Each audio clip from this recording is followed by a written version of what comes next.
Good morning everyone. আশা করি তোমরা খুব ভালো আছো, আমিও ভীষণ ভালো আছি। তো আমার নতুন একটা ব্লগে তোমাদেরকে জানাই অনেক অনেক স্বাগত।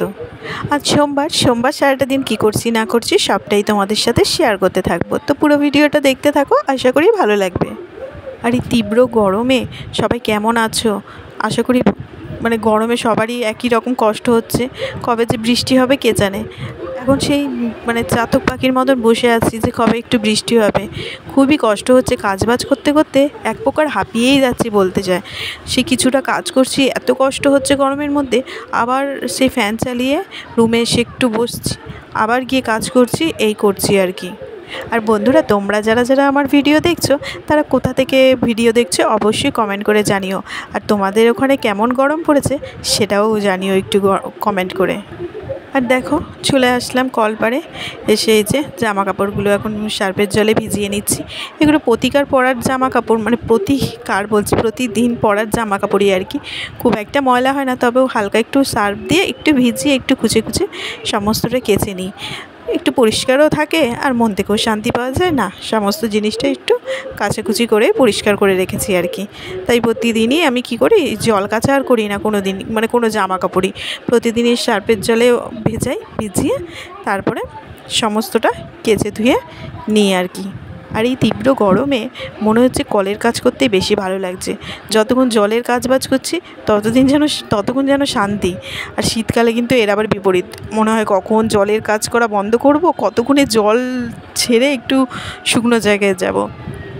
কিন্তু গরমকালে এই জলের কাজ করতে বেশ ভালো লাগছে, মনে হচ্ছে এখানেই বেশিক্ষণ সময় কাটিয়ে দিই। তো দেখো, কাচাকুচিতে সমস্তটা হয়ে গেছে। সমস্ত কাচাকুচি করে চলে আসলাম ছাদে। এবার জামা কাপড়গুলো মেলে নেবো। আর যা রোদের তেজ রয়েছে, ও কিছুক্ষণের মধ্যে জামা কাপড় সমস্তটা শুকিয়ে যাচ্ছে। কয়েকদিন ধরে দেখছি কোনো অসুবিধা হচ্ছে না। তবে জামা কাপড় শুকনোতে গরমকালে কিন্তু বেশ আরাম, কিছুক্ষণের মধ্যে সমস্তটা শুকিয়ে যায়, তুলে আবার ভাঁজ করে বেশ যেখানে যা রাখার রেখে দেওয়া যায় আর কি। কিন্তু বর্ষাকালে এই জামা কাপড় মেলা নিয়ে খুব অস্বস্তির মধ্যে পড়তে হয়। এই মেলে আসবো, তারপরেই দেখবো বৃষ্টি, আবার তোলো আবার মেলো, এই করতে করতে যেন একদম বিরক্ত লেগে যায়। কী যে বিরক্ত লাগে, একদম ভালো লাগে না। সব কিছুরই ভালো দিক যেমন আছে, খারাপ দিক তেমনি আছে। সবটাই আমাদের মেনে নিয়ে চলতে হবে আর কি। তবে এই তীব্র গরমে সকাল থেকে দুপুরের মধ্যেই বেশিরভাগ কাজকর্ম সমস্তটা আমাদের কমপ্লিট হয়ে যায়। তো সেগুলোই চলো তোমাদের সাথে শেয়ার করতে থাকি। তো এই যে ঘরে আসলাম, এই ঘরে বিশেষ কোনো কাজবাজ নেই, তাও একটু এই পরিষ্কার করতে হয় ওই আর কি।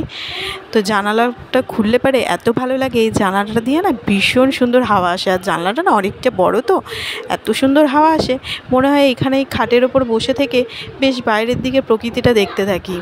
তো বাইরে থেকে বেশ দেখতেও ভালো লাগে। আসলে এই জানলাটার ওপাশে না দোতলা কোনো বাড়ি নেই, যে কটা বাড়ি রয়েছে পরপর একতলা বাড়ি। আর তাই জন্য না বেশ চারিদিকটা অনেকটা দেখা যায় আর কি, ওই জন্য বেশি ভালো লাগে।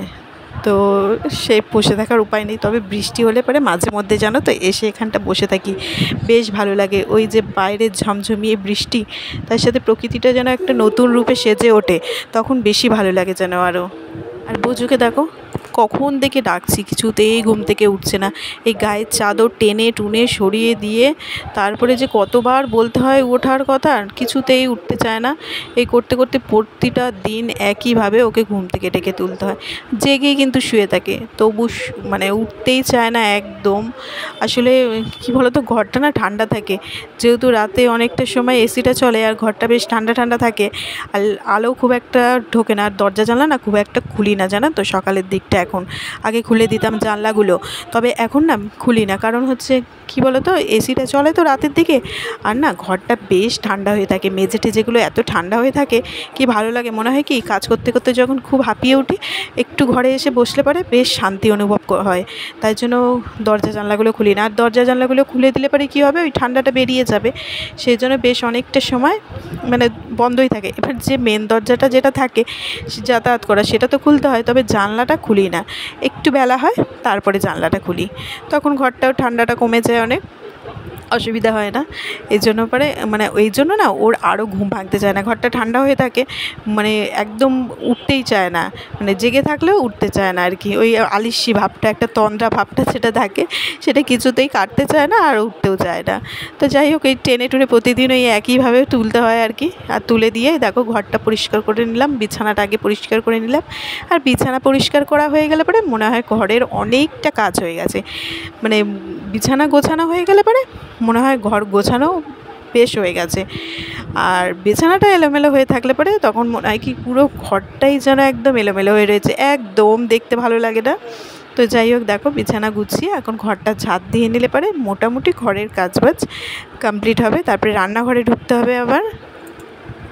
আর এদিকে দেখো লাল চা বসিয়ে দিয়েছি এখানে। আর আমাদের না সিলভারের বাসন কোসন অনেকটা বেশি ইউজ হয়, এখনকার দিনে কেউ ইউজ করেই না। তো আমার বাপের বাড়িতেও খুব একটা ইউজ করেই না, খুব একটা কি ইউজ করেই না বলতে গেলে, দুই একটা জিনিস আছে আর কি। কিন্তু আমার শ্বশুর বাড়িতে আবার সিলভারের বেশ কিছু জিনিসপত্র দেখা যায়, বাটি থেকে শুরু করে কিছু থালা থেকে শুরু করে। আসলে আমার শাশুড়ি মা এই বাসন কোসন মানে সিলভারের জিনিসটা ভীষণ পছন্দ করে। উনি মানে ভাতও খান সিলভারের থালাতে, ভীষণ পছন্দ করে। তাই জন্য ওনার হাতে গড়া সংসার যেটা ভালোবাসে সেটা থাকুক আর কি। যখন মানে আমার খুব একটা ভালো লাগে না আর কি মানে সিলভারের জিনিসপত্র। এবার কোনো একটা সময় হয়তো যখন মানে আমি একা আর কি মানে সমস্তটা গোছাতে পারবো পরবর্তীকালে, তখন এগুলো চেঞ্জ করব। আসলে আমার একটুও সিলভারের জিনিস ভালো লাগে না, কিন্তু উনি যেহেতু ভালোবাসে তাই জন্য ইউজ করি আর কি। তবে সিলভারের জিনিস রয়েছে বলে আর কোনো জিনিসপত্র নেই তা না, সবই রয়েছে, সমস্ত কিছু আমার ঘরে রয়েছে। তো সেগুলো কিছুই ব্যবহার করি না, যেহেতু এই এক ধরনের বাসন ব্যবহার হচ্ছে। এবার সমস্তটা বের করলে সমস্তটাই মানে ময়লা হয়ে নষ্ট হবে আর কি। ব্যবহার যেহেতু সিলভারের জিনিসটা বেশি হয়, এবার ওই জিনিসগুলো পড়ে থাকবে, এই কারণে ওই জিনিসগুলো আর বের করি না। ভালো যে জিনিসগুলো রয়েছে সেগুলো তোলাই থাকে। তো এখন যেটা হচ্ছে সেটা হোক, পরবর্তীকালে দেখা যাবে আর কি, ওই আর কি। তো এই দেখো তোমাদের সাথে অনেক কথা বলে ফেললাম আর আসলে সংসারের, আসলে তোমাদের এখন বন্ধুর মতো মনে হয় তো, আর ওই কারণেই সংসারের অনেক খুঁটিনাটি কথা হয়তো তোমাদের সাথে মানে গল্প করতে করতে মুখ দিয়ে বেরিয়েই যায় আর কি। আর দেখো কচুলতি এনেছে আজকে বাজার থেকে, তো এই যে কচুলতি বসিয়ে দিয়েছি, ওদিকে ভাত ফুটছে। তো রান্নাবান্না করে নিই। আর গরমকালে এই রান্নাবান্না করাটা হচ্ছে বেশি কষ্টকর, এই আগুনের সামনে দাঁড়িয়ে রান্নাবান্না করাটা যেন শাস্তি একটা। তো আজকে পমফ্রেট মাছ এনেছে বাজার থেকে, তো ওই যে এখানে এক এক করে পমফ্রেট মাছগুলো ভেজে নেব, কারণ মাছগুলো একসাথে দিলে পরে না ভেঙে ভেঙে যায়, তাই একটা একটা করে ভেজে নিলে পরে বেশ সুবিধা হয় আর কি। অনেকটা সময় লাগে ঠিকই, কিন্তু সুবিধা হয় আর কি। তো দেখি গ্রেভিটাও বেশ মানে হয়ে গেছে। এবার মাছগুলো দিয়ে একটু ধনেপাতা দিয়ে নামিয়ে নেব। ওদিকে কচুরলতি করেছি, আর এদিকে পমফ্রেট মাছের ঝাল আর একটা সবজি দিয়ে ঝোল করব। এই গরমকালে না সবজির ঝোলটা খেতে সবাই ভীষণ পছন্দ করছে, আর খাওয়াও ভালো, জানো তো। যাই কিছু হচ্ছে তার সাথে একটু সবজির ঝোলটা করে দিলে ওই সবজির ঝোলটা দিয়ে বেশ অনেকটা ভাত খাচ্ছে। এবার মাছ পাতে না পড়লে পরে আমাদের তো আর হয় না, তাই জন্য ওই যে লাস্ট পাতে একটুখানি ভাত, ওই মাছ ভাত খাওয়া হচ্ছে আর কি। হয়তো সবজিটা সবাই বেশ ভালোবাসছে, বেশ কয়েকদিন ধরে সবজিটা করা হচ্ছে আর কি। তাই আজকে শাশুড়ি মা বললো যে একটু সবজির ঝোল করো, তো ওনারা বেশি ভালো খান আর কি সবজির ঝোলটা, তো সেই জন্য সবজির ঝোলটা করব। তাহলে পরে রান্নাবান্না হয়েছে। আর দেখো তোমাদের সাথে বলতে বলতে ওদিকে মাছের ঝালটা নামিয়ে সবজির ঝোলটাও এদিকে প্রায় হয়ে গেছে। এবার একটু গোলমরিচ গুঁড়ো ছড়িয়ে নামিয়ে নেবো। আর গোলমরিচ গুঁড়োটা ছড়িয়ে নামালে না বেশ ভালো গন্ধ বেরোয়, একটা খেতেও বেশ ভালো লাগে, স্বাদ লাগে। তো রান্নাবান্না তো এদিকে কমপ্লিট হয়ে গেল। এবার ওভেন পরিষ্কার করা, রান্নাঘর পরিষ্কার করা, বাসন মাজা, এইসব কাজগুলো পড়ে রয়েছে। এগুলো করে স্নান করে তারপরে মোটামুটি একটু কাজবাজ দিক থেকে হালকা হবে, তারপরে সবাইকে খেতে দেওয়া, এইসবগুলো তো আছেই, ওগুলো এক এক করে নেবো আর কি। আর এদিকে দেখো দুপুরবেলা আমার ভাইয়ের ছেলে এসছে, ভাই এসে দিয়ে গেছে কিছুক্ষণের জন্য, তাই দুই ভাই মিলে খেলতে বসে গেছে।